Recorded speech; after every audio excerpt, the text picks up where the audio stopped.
Hola, ¿qué tal? Bienvenidos a Infórmate con Ana Jiménez y Danilza Vargas. Gracias por acompañarnos nuevamente este fin de semana. Muy agradecida. Danilza. Así es, muy buenas noches. Feliz de estar en una entrega más de Infórmate. A continuación vamos a ver el contenido de esta semana. Pero ahora no hay manera de comprobar una cosa y la otra. ¿Cómo tú compruebas que esos datos son los reales? Uno de resolver los problemas, la crisis que está viviendo el país en todos los órdenes, en todos los estamentos del poder. Uno deja de confiar en Paua, en un futuro que vuelvan a operar. No sé cuál es la situación. Tienen aún asuntos pendientes que tienen que ser discutidos en Caracas. Pero ¿cuál es el tema que uno tiene encima cuando le proponen eso? Uno piensa entonces en la juventud y dice, tengo yo derecho a negociar.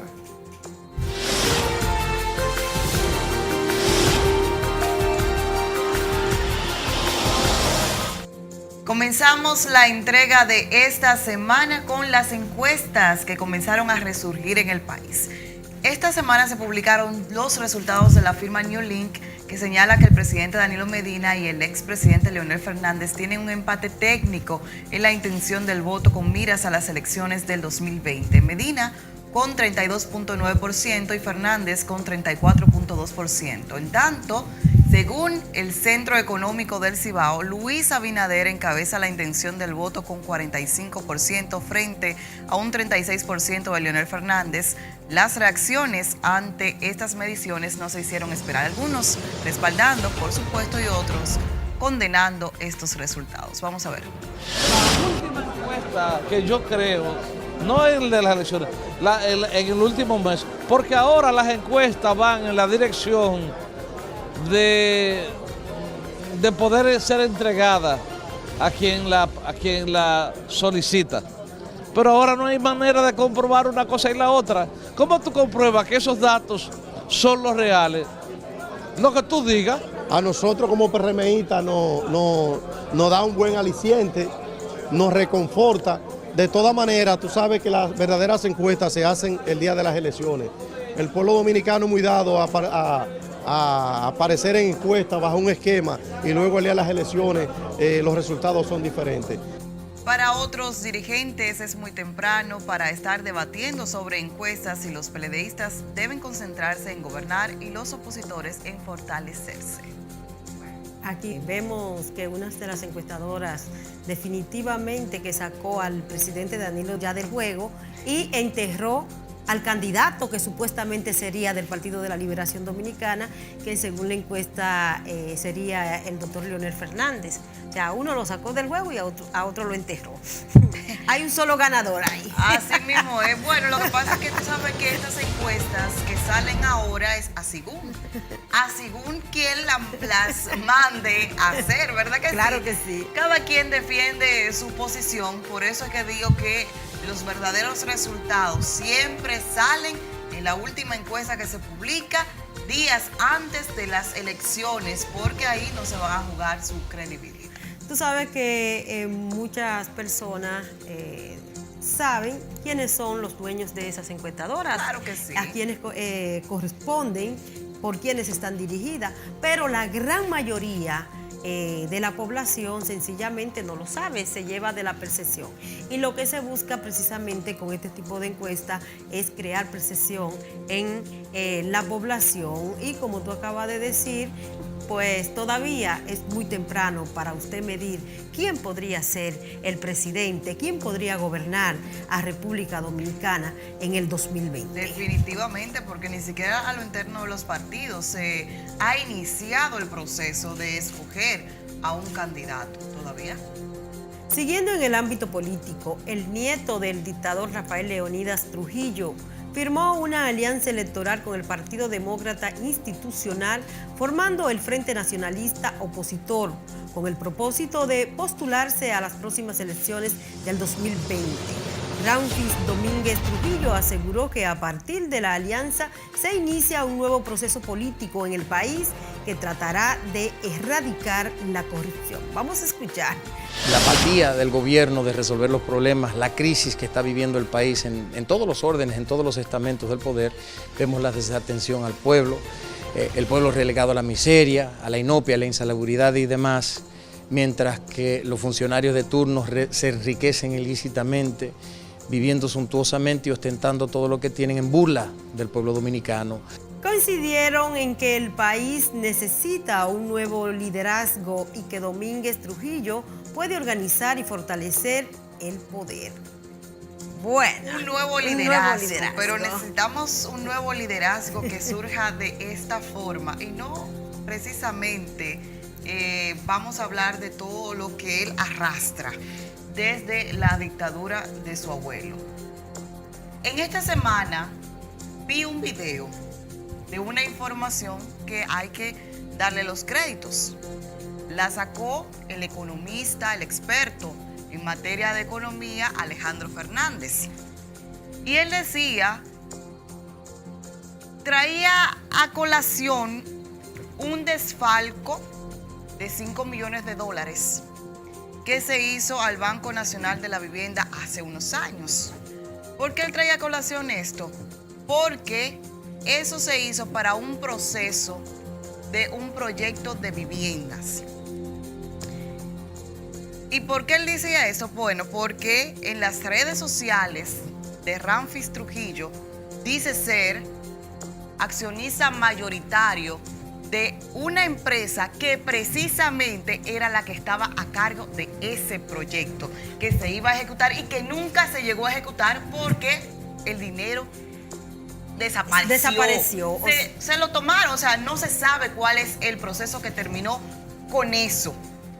Y entonces necesitamos un nuevo liderazgo iniciando así, manchado de esa forma. Ese proceso fue en el 2005. 2004-2005 inició ese proyecto en el BNB y nunca se ha sabido nada. Que entiendo que las autoridades del BNB deben de dar respuesta a este caso. Lamentablemente, Danilza, este tipo de casos que ocurren aquí en el país, que pasa un gobierno, viene el otro, no importa que sea del mismo partido, que sea opositor, nunca se le da respuesta a este tipo de casos de estafa que ocurren en el Estado. Entendemos que debe de haber continuidad.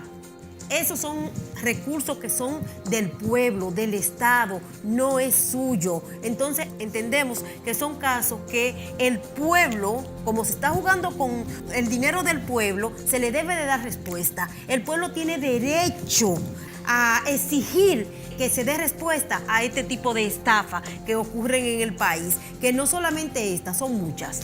Así mismo es. Ya sabemos que el BNB fue eliminado, se transformó todo esto a lo que es ahora mismo el Bandex. ¿Qué ha pasado 13 años después con esa investigación? ¿Quién estaba en el BNB en ese momento como administrador? Matos Berrío. No se ha sabido nada hasta este momento. Estamos hablando de 13 años después. Y no estamos hablando de cualquier suma, estamos hablando en dólares.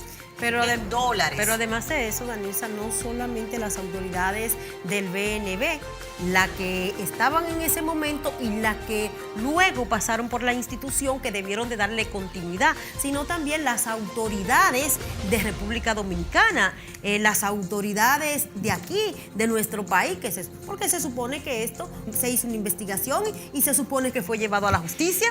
¿Qué gobierno estábamos? ¿Fue 2004? 2004-2005. Era el PLD que estaba en el gobierno. El gobierno de Leonel Fernández. Bueno, entonces hay que ver qué ha pasado con esto. Simplemente se quedó en el limbo y ya olvidamos esa suma en dólares o qué. ¿O qué ha pasado? ¿Se engavetó como ha pasado con otros expedientes o qué pasó? Pero además de esto, señores, por eso es que yo aquí siempre he entendido que mientras en esa ley de partidos que se está discutiendo no se le pone un alto a esos partidos pequeños que para mí no son más que bisagra, esto no va a avanzar, porque miren también como el PDI, que tampoco ha hecho nada a nivel político por salir adelante y tener un liderazgo. en la población dominicana se brinda inmediatamente para servir como plataforma a este personaje. Y que es un partido minoritario, Daniel, es nada, ¿eh? Es bisagra. Bisagra. Que ha estado en su momento con diferentes partidos. O sea, el que más me convenga en ese momento, a ese yo me uno. Es que son partidos, por la plata baila el mono. No es más de ahí. Entonces aquí tiene que llegar el momento en que esa ley de partido también le ponga un alto a este relajo que está pasando con los partidos políticos en este país. Yo entiendo que los partidos minoritarios todos deben de desaparecer. El que no esté dispuesto a jugarse, a buscarse realmente el crecimiento entre la población para tener como norte un posible gobierno no merece estar. ¿Para qué? Para seguir recibiendo de la Junta Central Electoral un presupuesto, y que eso es lo de menos. Eso es lo de menos. Porque lo de ellos no es lo que reciben de la Junta Central Electoral, sino las negociaciones que hacen por endosarle a otros partidos mayoritarios las 2 o 3 votos que tienen en sus filas. Así no más es. de ahí. En otra información, más de 12,000 pasajeros nacionales y extranjeros fueron afectados con la suspensión de las operaciones de vuelos de Pagua Dominicana de parte de las autoridades de la Junta de Aviación Civil por incumplimiento de pago de las tasas aeroportuarias y aeronáuticas. La situación ha dejado varados a cientos de viajeros que habían adquirido boletos aéreos para salir en los diferentes vuelos comerciales que realizaba esa aerolínea hacia Estados Unidos y diferentes islas del Caribe. Vamos a ver. Para transportar los pasajeros que tienen menos posibilidades en cuanto a vuelos desde la República Dominicana a los destinos que tenían. Hoy estamos haciendo lo mismo a La Habana, Aruba y Curazao.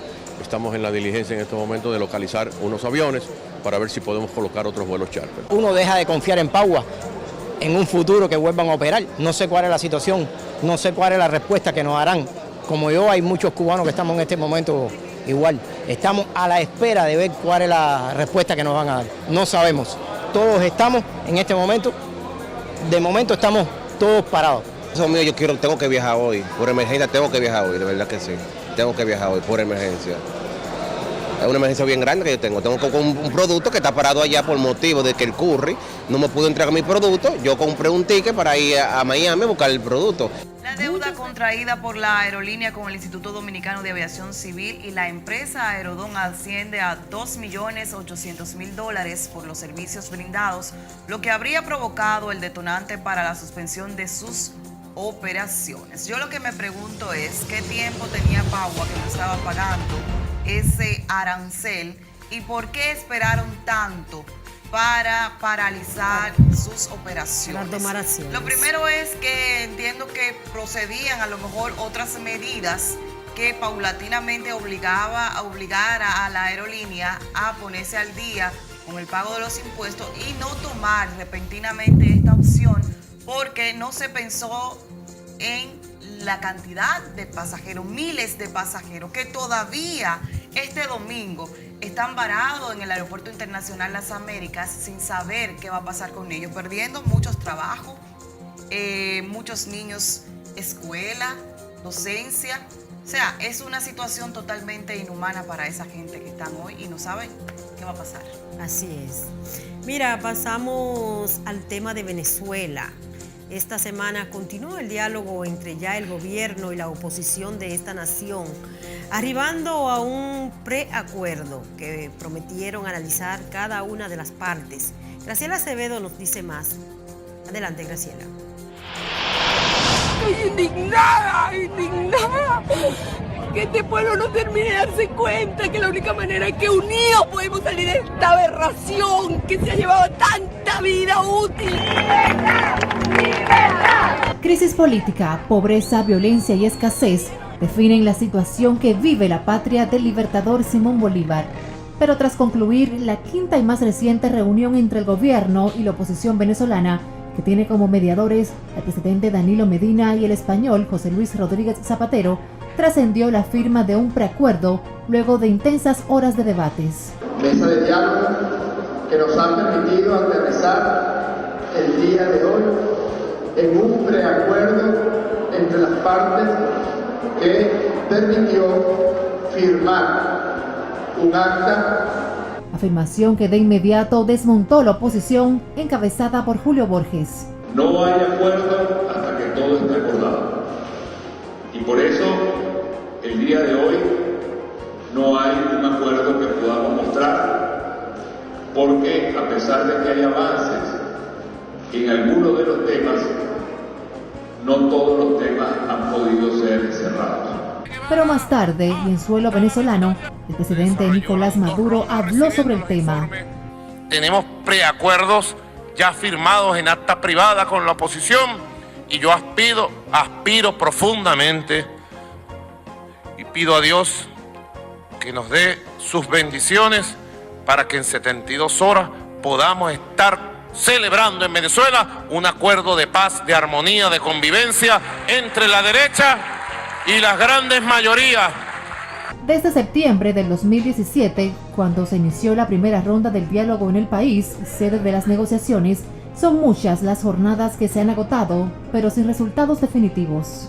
El asesinato de Óscar Pérez, expiloto y otros rebeldes atribuidos al gobierno venezolano, puso en peligro la quinta ronda de diálogo, al punto que países como Chile y México anunciaron su salida. Se cree que el anuncio de elecciones anticipadas para el 30 de abril y las aspiraciones continuistas del presidente venezolano Nicolás Maduro fueron las causas. Asumo la candidatura presidencial para el periodo 2019-2025. Por otro lado, el mandatario dominicano confirmó que el diálogo continuará en Venezuela y posteriormente en Dominicana. Quedan aún asuntos pendientes que tienen que ser discutidos en Caracas y las partes se trasladan a Caracas para comenzar las consultas y poderse reunir allá. Tenemos un plazo entre 3 y 5 días, tentativamente el próximo lunes, para tratar de llegar a un acuerdo. Para Infórmate, Graciela Acevedo.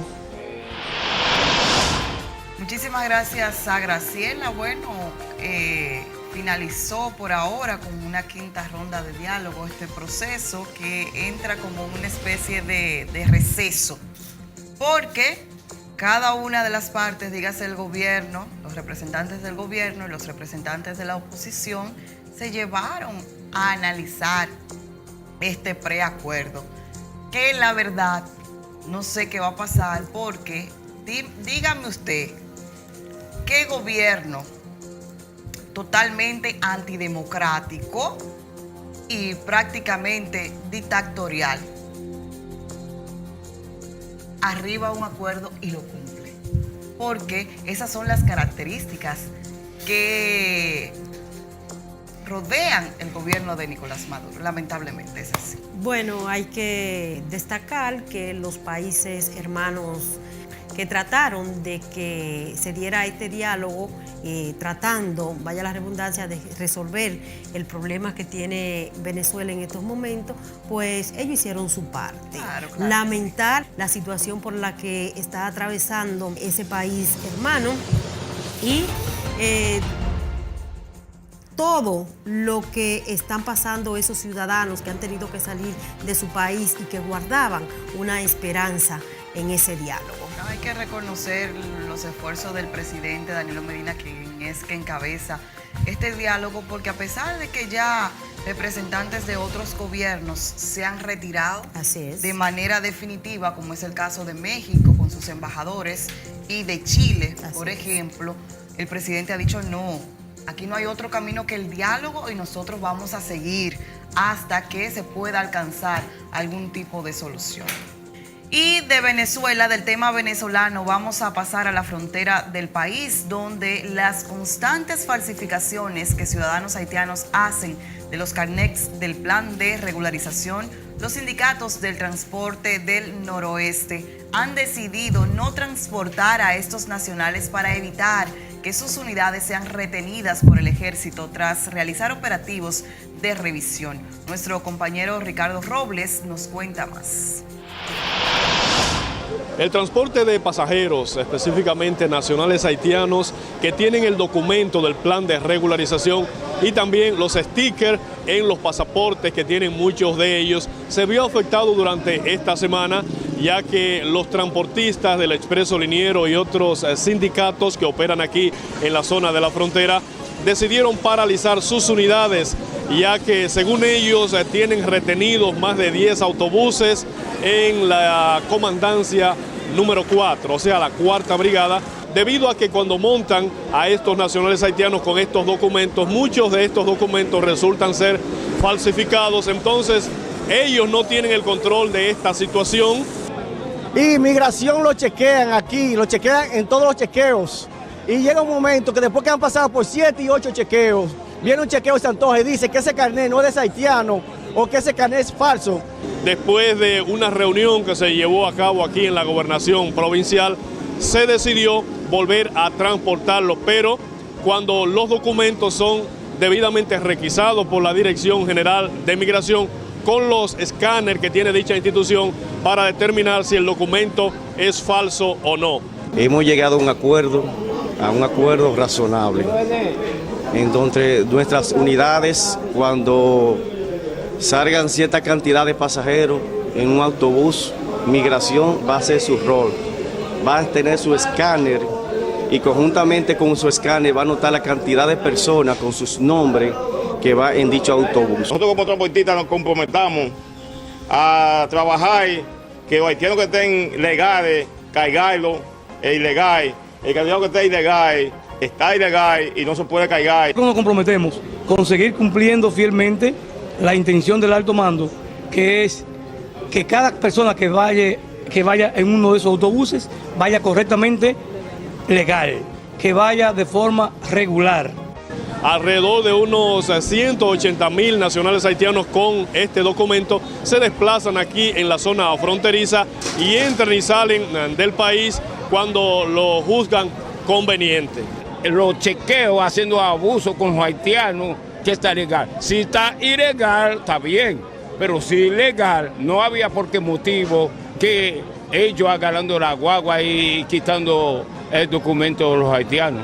Nosotros tenemos un compromiso que hacer. Mira tantos haitianos que tienen su compromiso en diferentes lugares en la República Dominicana y chequeado por la migración. Entonces, si nosotros pagamos la aduana y chequeamos, nosotros somos legales. ¿Y por qué está haciendo eso con nosotros? Los diferentes sindicatos afiliados a las federaciones de transportes del noroeste manifestaron que esperan que en lo adelante puedan transportar a estos nacionales haitianos sin ningún tipo de inconveniente. Es toda la información desde aquí, desde la frontera norte en Dajabón. Para Infórmate, Ricardo Robles. Muchísimas gracias a Robles. Y es que, como hemos dicho en otras ocasiones aquí en el programa, definitivamente que este plan de regularización está como el de nunca acabar, lamentablemente. Lamentablemente entiendo que ya a este plan hay que ponerle un stop, porque ya no solamente se están regulando aquí los hermanos haitianos que entraron en el plan con la ley 168-13, sino que todo aquel que quiera entrar a República Dominicana lo está haciendo a través de este plan. ¿Ves por qué? Esta es una de las denuncias que me da la razón cuando digo que ya el gobierno no debe seguir extendiendo este plan. Porque ¿para qué lo vamos a seguir extendiendo si ya se sabe que están falsificando esos carnets? ¿Para qué? Lo primero que hay que hacer es una investigación y ver cuáles sí son reales y cuáles no, porque ya hay un desorden. ¿Cómo el gobierno sigue adelante con este plan? Definitivamente, Danilza, lo que está pasando en nuestro país con la migración haitiana es algo ya no solamente que podemos calificar como penoso, sino como peligroso. República Dominicana se está llenando habitacionalmente de los hermanos haitianos que no solamente ya vienen a República Dominicana a trabajar como hacen muchos inmigrantes, sino que entran a República Dominicana a hacer muchas fechorías y muchos hechos que no son muy halagüeños para el país, por lo que entendemos que ya el gobierno de República Dominicana debe de ponerle un stop a esta migración masiva de haitianos hacia República Dominicana. Así mismo, es momento del desenfoque. ¿Y quién serán los desenfocados o el desenfocado de esta semana? Ya veremos.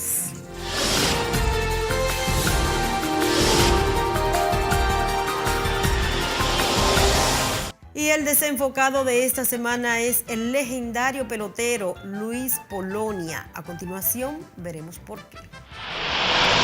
Mi madre, si yo soy chilote, me voy con el mismo equipo de la Águilas y no llevo a nadie. A nadie me llevo de ellos, a ninguno.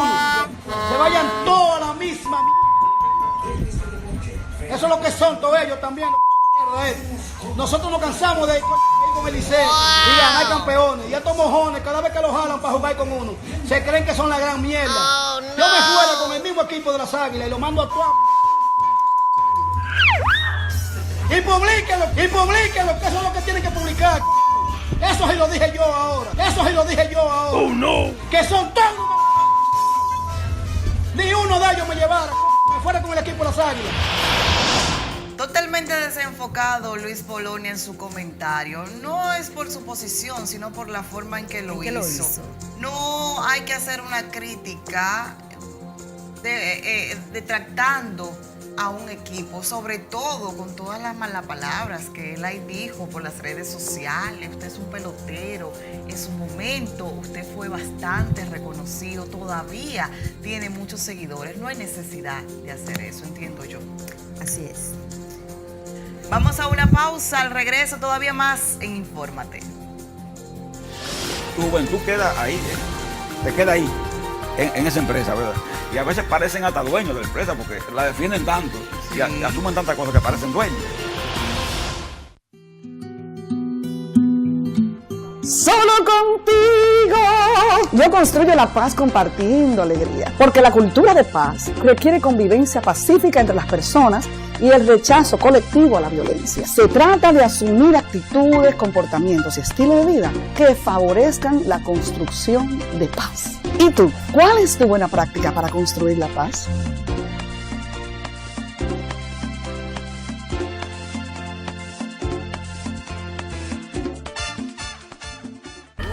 Es un privilegio uno tener su casa. Aquí a veces yo me doy cuenta que llueve cuando salgo afuera y miro la calle. Eso fue algo emocionante cuando llegamos. Mi hijo, precisamente el día que nos mudaron, pidió eso de regalo de cumpleaños. Allá yo tenía intranquilidad. Ya para esta fecha, en temporada ciclónica, nosotros teníamos ya los ajuares listos para salir, porque usted sabe que no es lo mismo estar tranquilo que estar en una zozobra de vida. Esta nueva vivienda significa todo para seguir adelante. Este es un gobierno que trabaja y se nota, porque mire mi casa donde estoy. Solo un gobierno que trabaja incansablemente construye futuro. Solo un país de gente que trabaja continúa avanzando. Gobierno de la República Dominicana. Con la gente y para la gente. ¿Con quién cuentas para tu futuro? En el año 2001 se promulgó la Ley 8701 de la Seguridad Social, creándose la Superintendencia de Pensiones SIPEN, entidad oficial que vela por el otorgamiento oportuno de los beneficios que te garantizan a ti y a tu familia el seguro de vejez, discapacidad y sobrevivencia, como compensación a los aportes que mensualmente realizas a través de tu empleador.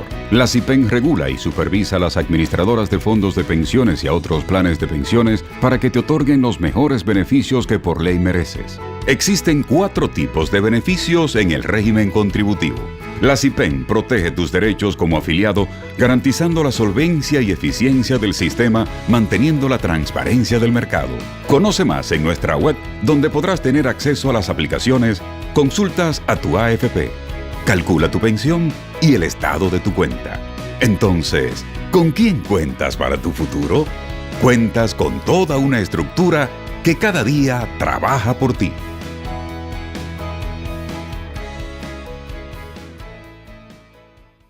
Sisus Holding. Somos asesoría comunicacional, relaciones públicas, producción, grabación y edición de montajes de eventos y todo lo relacionado con estas actividades. Para contactos, llamar al 829-878-8356 o escribir al correo que aparece en pantalla.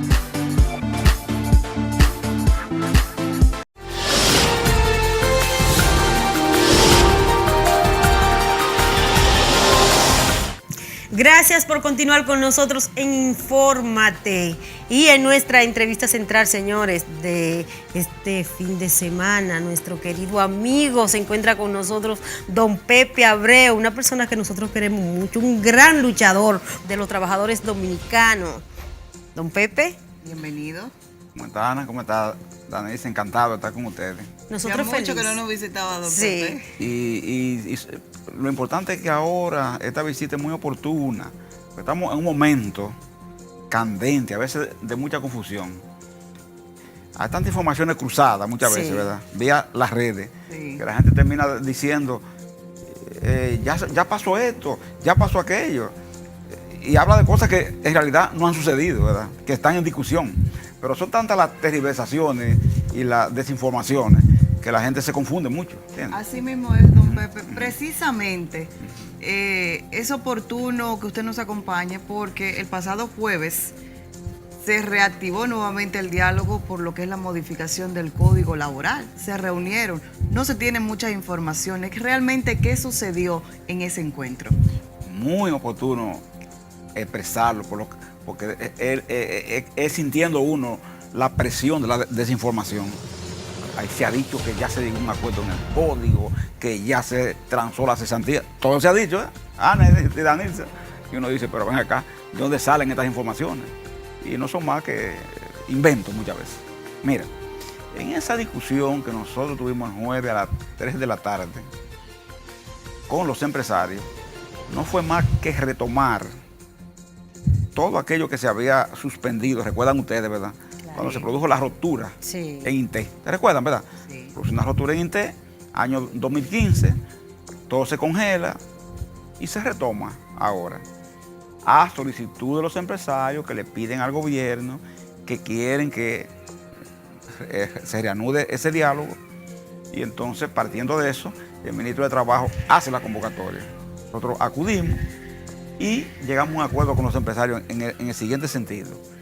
Hacer una revisión a todo lo que nosotros vimos en 3 años que tenemos de discusión, que Ana dice, parece eterno, parece como que la cosa, estamos haciendo los círculos. Sí, pero es porque es así. Es decir, son 3 años que esto tiene discutiéndose. Entonces, hacer esa revisión de todos los artículos vistos, para ver en cuáles nos pusimos de acuerdo, hicimos algunos avances, en cuáles no logramos avanzar absolutamente nada, para ver la factibilidad de llegar a algunos acuerdos. ¿Qué hicimos el jueves, Danise, entonces? Comenzar a revisar lo que son los 13 principios fundamentales del Código Laboral, que tiene 13 principios fundamentales, que es como la introducción al Código. Entonces, después de revisar esos 13 principios, entonces ya el próximo 15 de febrero, que es que se reanudan otra vez las conversaciones, ya entraremos entonces en el articulado del código que hemos acordado que se revisen uno por uno, o sea, uno por uno, para ver en cuáles quedamos de acuerdo, en cuáles no, y qué factibilidad existe de que nos podamos acercar y llegar a alguna propuesta que puedan ser de consenso. ¿Cómo cuáles, don Pepe? ¿Cuáles pueden ser de consenso? Por ejemplo, nosotros tenemos una visión que compartimos con los empresarios, en el sentido de que en el código quedan algunos cabos sueltos que son aprovechados, básicamente por algunos abogados que manejan los casos y lo manejan a veces de un modo que no se beneficia necesariamente al trabajador, ni se beneficia a la empresa, se beneficia específicamente al abogado, que asume muchas veces una conducta temeraria. Ustedes saben que muchas veces una acción temeraria contra una empresa en un momento determinado puede perjudicarla, ¿verdad? Tiene una que pequeña ver con empresa, los embargos laborales que se han por realizado, ejemplo, ¿verdad? entiende lo que aparece alguien que retrasa un caso, pero lo retrasa con la intención de lograr, por ejemplo, una sentencia que en un momento determinado pudo haberse resuelto en un nivel X, pero se retrasó para entonces convertirla en un caso que ese abogado, esa oficina de abogados entiende que le conviene más desde el punto de vista económico. Entonces, nosotros, como lo que nos interesa en definitiva es resolver. Hemos convenido con los empresarios en ese aspecto. La necesidad de crear un espacio de conciliación que anteceda a la judicialización del conflicto. Porque cuando el conflicto se judicializa, como ustedes saben, se convierte en más caro, ¿verdad? Porque es más prolongado, se extiende más.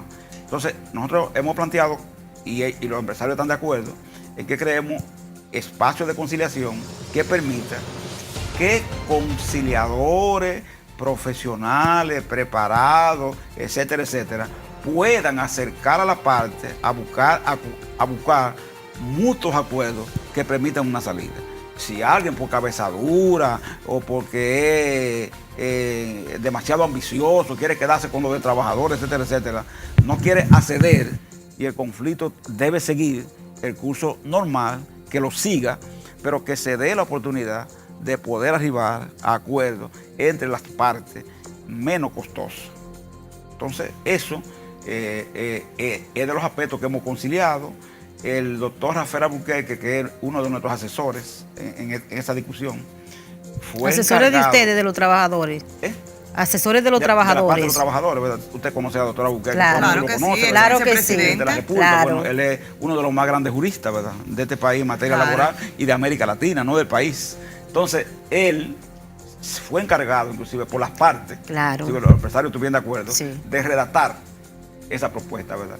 De crear un sistema de conciliación que funcionaría como una situación que anteceda a el proceso visto desde el punto de vista del tribunal, visto desde el punto de vista de los jueces, porque como ustedes saben, el juez, los abogados están pensando en que, bueno, en ir al fondo del tema, discutirlo, profundizarlo, demás. Este estado de conciliación permite que si nosotros tenemos una divergencia, ¿verdad?, en un aspecto de carácter económico, porque yo digo que me tocan tanto como trabajador, pero el patrón dice, no, lo que le tocan es tanto.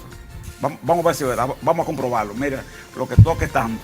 ¿Me entiendes? Tú tienes razón, si tú eres empleado de esa empresa, no de tiempo que tú dices, sino de este tiempo, tú ves, porque aquí está comprobado. Ok, vamos a hacer eso. ¿Entiendes lo que? Y así, ese acuerdo se va resolviendo, no se convierte en una carga para la empresa, ni tampoco en un tiempo de espera demasiado largo para el trabajador.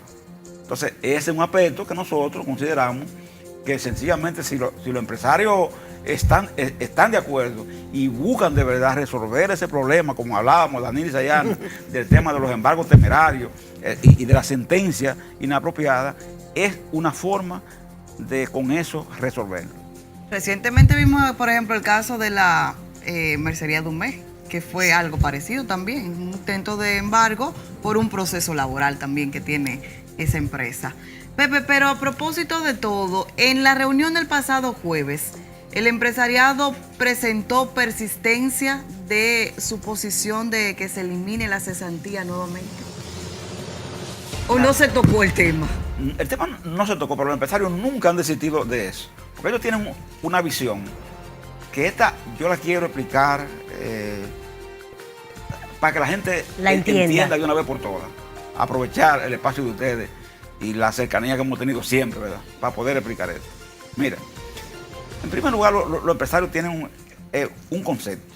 Ellos dicen, la cesantía no debe ser acumulativa. La cesantía debe tener lo que ellos llaman un techo.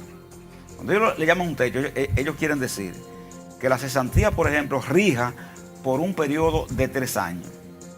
Yo como empleador tengo un trabajador que tiene 10 años, pero cuando él se vaya, yo no tengo el compromiso de liquidarlo por 10 años, sino por 3. Reconocerle 3 años. Eso es lo que ellos llaman techo a la cesantía. Nosotros decimos lo siguiente frente a eso y le hemos planteado, miren, nosotros no podemos aceptar eso por un asunto que hay que entender. El código tiene y le concede al empresariado un derecho omnímodo sobre el trabajador. ¿En qué sentido? Cuando un empleador decide ponerle fin al contrato a un trabajador, solo tiene la obligación de comunicarlo y de decir, hemos decidido, señor fulano de tal, prescindir de su servicio. No tiene que explicar causa. Lo único que tiene que hacer el empleador es pagar la cesantía, nada más. El trabajador puede no estar conforme o querer pedir una explicación. Y el empresario lo que le dice es, mire señor, yo no tengo nada que explicarle. Pase a buscar su liquidación por la oficina de tal sitio. Entonces, como usted tiene esa facultad frente al trabajador, ¿qué es lo que hace el legislador entonces? Protege al trabajador diciéndole, bueno, como usted, señor empresario, tiene ese derecho, también tiene la obligación de indemnizar a ese trabajador con el derecho a cesantía, simple y llanamente. Pero fíjense, Ana y Danilce, es siempre que el empresario le ponga fin al contrato, porque si el trabajador renuncia, pierde la cesantía, como ustedes saben. Si el trabajador comete una falta grave, falta al trabajo, peleó con uno, hizo alguna sustracción, la pierde también automáticamente. Es solo si el empresario le pone fin al contrato de manera unilateral. Entonces uno piensa que eso es justo, ¿verdad? Mantener eso. Los empresarios, además, nos han dicho a nosotros dos cosas. Ellos dicen que a ellos lo que más les molesta de la cesantía es que muchas personas que ocupan puestos ejecutivos en las empresas, como ganan salarios regulares, altos, dicen ellos, cuando salen se llevan mucho dinero y que a ellos les perjudica y les molesta eso. Pero Ana y Danilza, uno dice lo siguiente, que es lo que hablábamos ahorita. A veces hay personas que llegan a ejecutivos, pero ¿es fruto de qué? Del trabajo permanente. De ese trabajo permanente. Que han dado a esa empresa. De comprometer la mayoría de su tiempo. Claro. Y de la superación permanente. De la superación permanente. Comprometer su tiempo. A veces su juventud queda ahí, se queda ahí, en esa empresa, ¿verdad? Y a veces parecen hasta dueños de la empresa porque la defienden tanto y asumen tantas cosas que parecen dueños. Entonces, para nosotros, para los fines nuestros, un ejecutivo, cuando llegue ese momento, nosotros lo vemos como un trabajador, simple y llanamente. Ese ejecutivo no pertenece a un sindicato, ni mucho menos, porque es parte empresarial, dirigente de la empresa. Pero para nosotros, desde el punto de vista de la justicia, él es también un trabajador, porque muchas veces, mucha de esa gente que uno ve así, dependen de un salario. Es verdad que viven a veces mucho más acomodados, ¿verdad?, que un trabajador común y corriente. Pero a la hora de la verdad, cuando llega una enfermedad, cuando llega un retiro, si no tiene la protección de un mecanismo, ¿verdad?, como ese de la cesantía. Porque es un asalariado, común y corriente. Es un asalariado y con salario es difícil que alguien se haga rico. Claro. Muy difícil. No lo conoce un pelotero de esto de Grandes Ligas, un Alex Rodríguez, una cosa así. Es muy difícil, ¿verdad que sí? Eso no lo ve todos los días, ¿verdad que sí? Claro que hasta sí. funcionarios que salen de un puesto en el Estado y si no cometieron cosas de las que conocemos, salen por ahí, un legislador sale muchas veces de un puesto legislativo y está por ahí. Han salido mucho de esa forma, y claro. están viviendo una vida, ¿qué? Normal, común y corriente. De lo más normal. Usted comprende lo que si un médico volvió a ser médico. Eso es lo que está pasando. Entonces, en ese orden tú no puedes quitarle ese derecho. Ellos nos han propuesto también a nosotros que aceptemos, oigan lo que ellos dicen, que la cesantía sea solo para los trabajadores que están ahora, por ejemplo, trabajando. Y que los nuevos contratados sea a los que se le ponga el techo.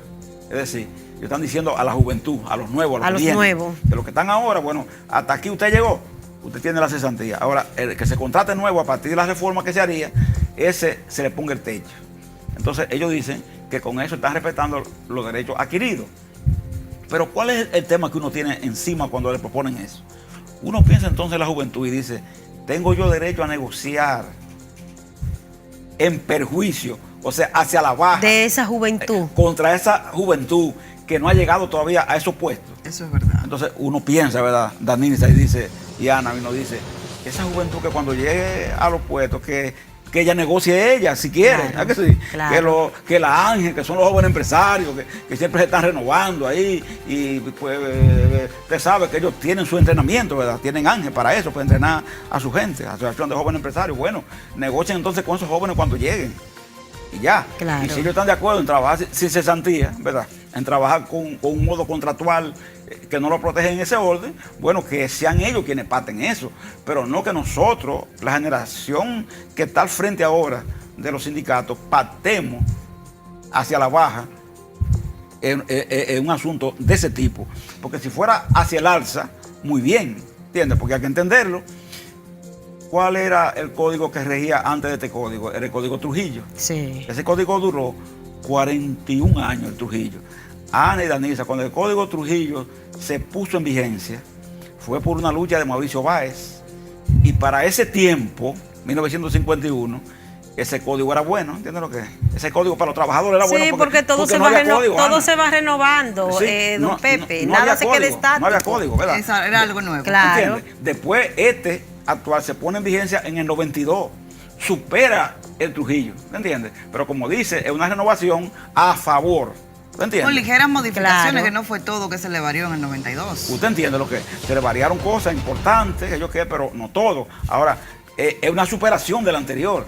Entonces se presume que si nosotros fuéramos a renovar este código, tendría que ser también para algún tipo de superación, no para un retraso.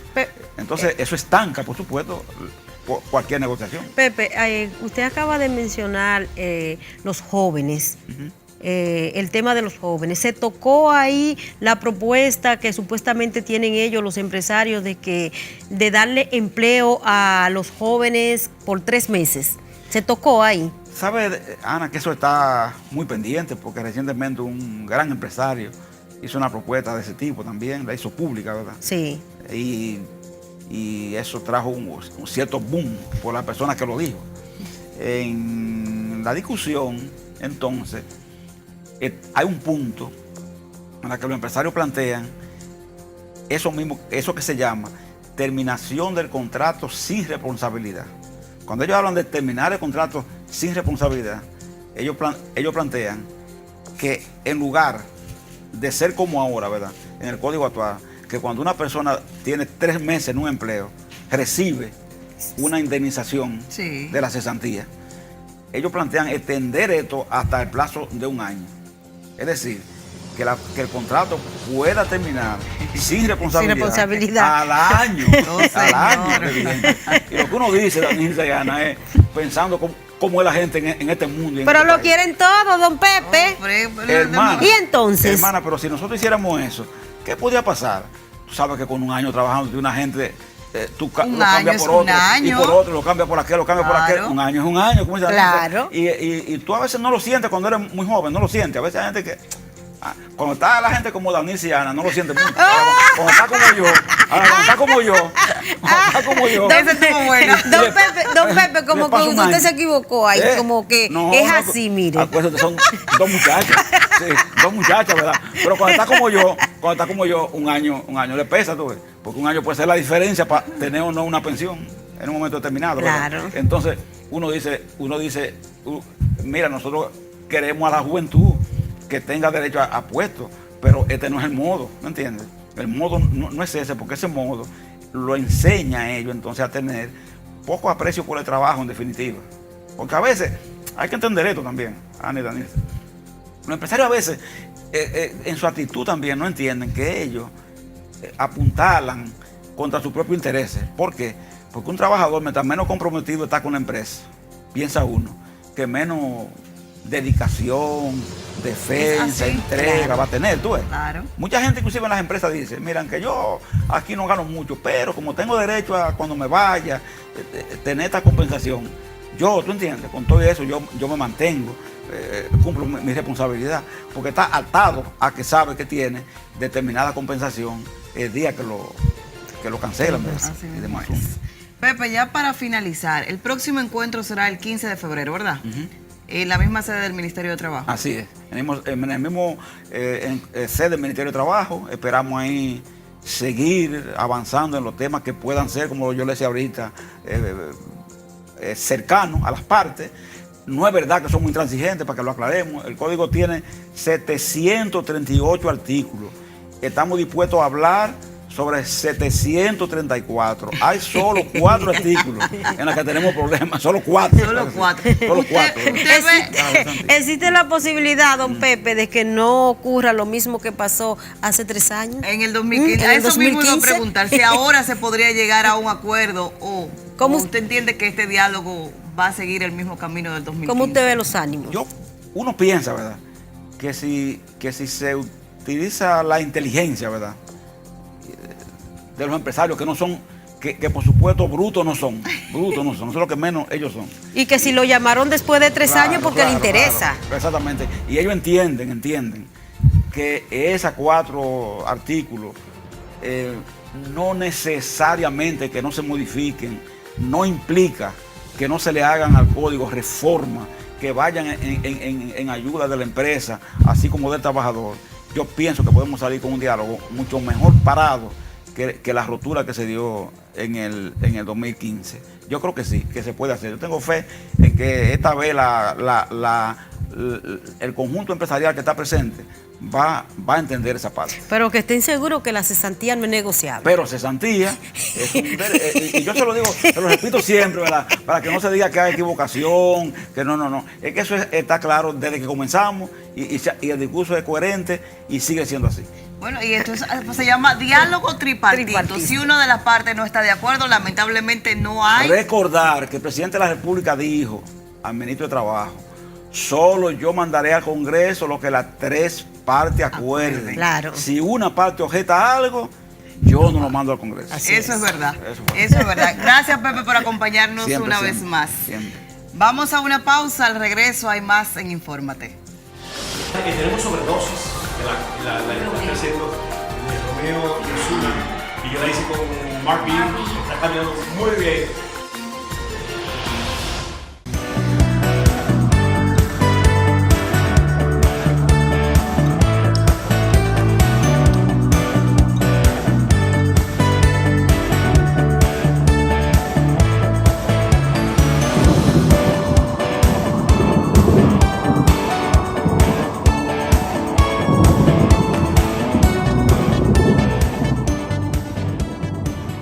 Cuanta más gente mejora su vida, tu vida mejora más. ¿Quieres ver cómo? Cuando el gobierno invierte en carreteras como la circunvalación de Santo Domingo, mejora la vida de mucha gente, como Aristides Valdés, que consiguió trabajo en la construcción. O como César Arias, que ahora va desde Jaina a la autopista Duarte con sus productos en solo 12 minutos. O la de Kenia Roque, que ahora lleva a sus hijos por una vía segura. Es por eso que el nuevo gobierno va a seguir haciendo más y mejor en obras públicas. En los próximos meses estarán listos casi 500 kilómetros de carreteras nuevas en el norte, 30 kilómetros más en la región sur, 58 en el este y 27 kilómetros de vías en el Gran Santo Domingo, para seguir conectando el país. Porque cuanta más gente mejora su vida, más mejora la tuya. Gobierno de la República Dominicana, con la gente, para la gente.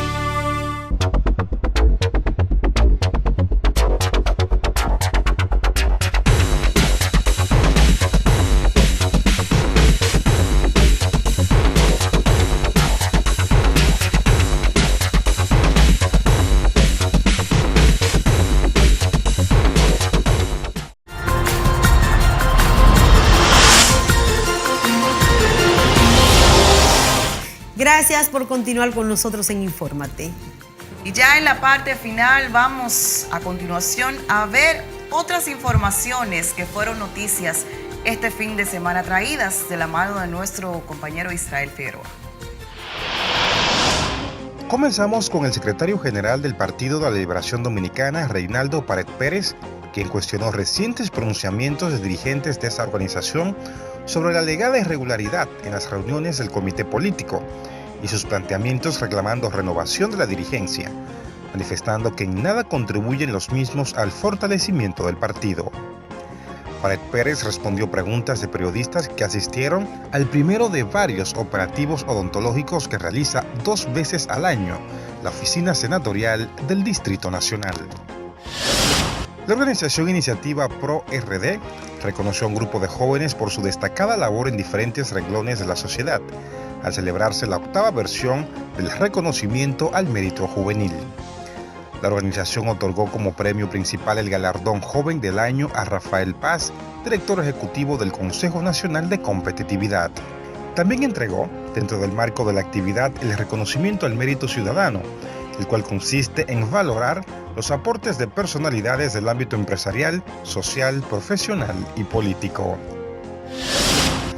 La provincia de La Vega recibió con júbilo el renovado Hospital Luis Manuel Murilla King, con una nueva unidad de cuidados intensivos y un moderno departamento de perinatología.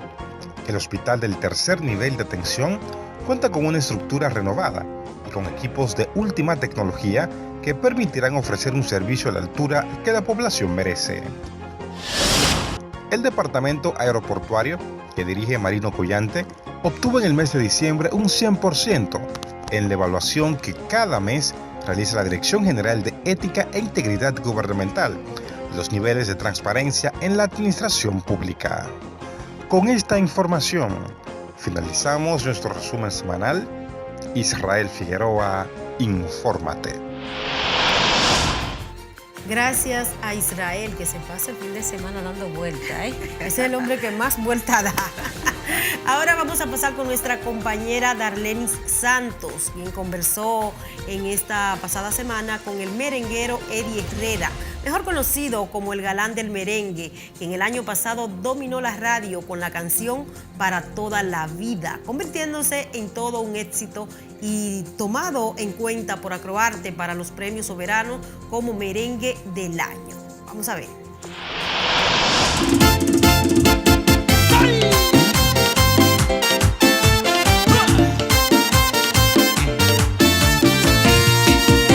Solo déjame enseñarte que no soy como aquel cobarde que te enamoró y luego te dejó.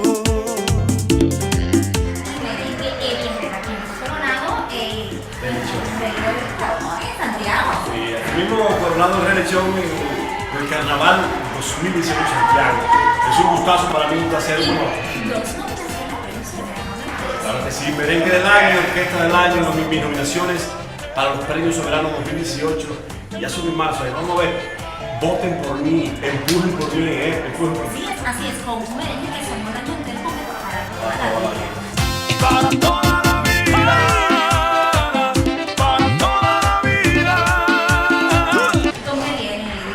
Ya tenemos sobredosis, la estoy haciendo de Romeo y Ozuna, y yo la hice con Mark B, está caminando muy bien. Es muy temprano para decir, pero tengo un presentimiento muy importante con esta canción. Y puedo morir encima de tu cuerpo, amarrado a tu cama, sobredosis de sexo. Gracias, Kevin, por la oportunidad. Besos, chao. Calentura, me embelezas con tus técnicas perversas y te vieron censurarán tu cintura. Y de tiempo a sentir tu narcótico efecto. Muchísimas gracias a Darlenis. Yo, si me hubiese imaginado que ibas a dar con Eddie Herrera, te hubiese mandado a preguntarle que cuál es el truco, por Dios, para la eterna juventud. ¿Verdad que sí? Así hay muchos aquí. Si no, pregúntele a Nini Cáfaro. Exactamente. No, la verdad es que Eddie Herrera se ve muy bien todavía con el tiempo, hay que reconocerlo. Bueno, señores, hemos llegado al final de Infórmate por este domingo. Pasen feliz resto de la noche. Bye, bye.